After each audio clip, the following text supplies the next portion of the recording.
Hi student, last time we studied about Newton's inverse law of gravitation. So once again I repeat here Newton's inverse law of gravitation. What is it? Centripetal force, that is F, is inversely proportional to square of a distance between a planet and the sun. Last time this inverse law of gravitation we had to see. Now let's learn about tides. How these tides are occurs in sea. So there are two types of tides. We already know that high tide and low tides. So how they are occurs, how they are formed, high tides and low tides. First point, the sea level on the earth is directly influenced by gravitational force of the moon. See, the sea level, that means the water in the sea on the earth, is directly influenced by the gravitational force of the moon. That means the gravitational force is not for only the earth, it is for all the planet, that is moon and other planet in the solar system also. So what is the first point? The sea level on the earth is directly influenced by the gravitational force of the moon. Second point, due to this gravitational force of the moon, water towards the direction of the moon experience pull, hence occurs tides. That why tides are occurs, because a force, due to this force, water towards the direction of the moon experience one type of a pull, and this pull occurs tides. Third point, place which is at a right angle or at 90-degree water level reduced and the low tides are occurs. See here in the diagram, this is your earth, then high tides, right angle, low tides, again high tides, low tides. This cycle is continue here, high tides and low tides, and it is because of the moon. It is the gravitational force of a moon. So this is all about the tides. See again, tides. The sea level on the earth is directly influenced by the gravitational force of the moon.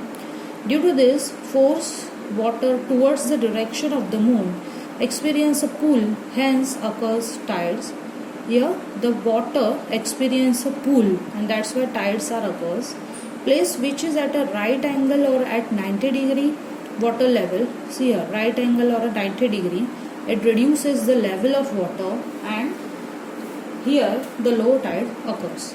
According to the diagram, see here, earth is at the center and low tide, high tide, there are right angle is formed, 90 degrees formed, and it is because of the gravitational force of moon. Then next one is earth gravitational force. What is it? See, the center of a mass of earth is situated at its center. What is the meaning of that? The mass of earth is concentrated at the center. So the gravitational force on any object always directed towards the center of the earth. See, first one, what you learn from this? The mass of earth is concentrated at the center, and that's why the gravitational force on any object always directed towards the center of the earth. That means any object is attracted towards the center of the earth. Second point, force fall object vertically downward. This force, gravitational force, falls any object vertically downward. See here, vertically downward means like this. Third point, when we thrown a stone, see here in the diagram, this is a stone and this is a ground, earth. So from this earth we thrown a stone like this vertically upward, then what will happen?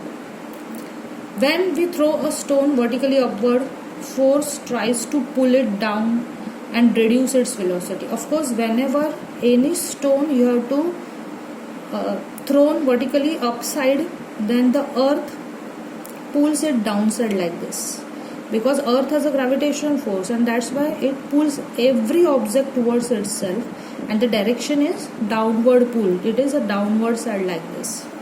So when we throw a stone vertically upward, gravitation force tries to pull it down, and that's why reduces its velocity.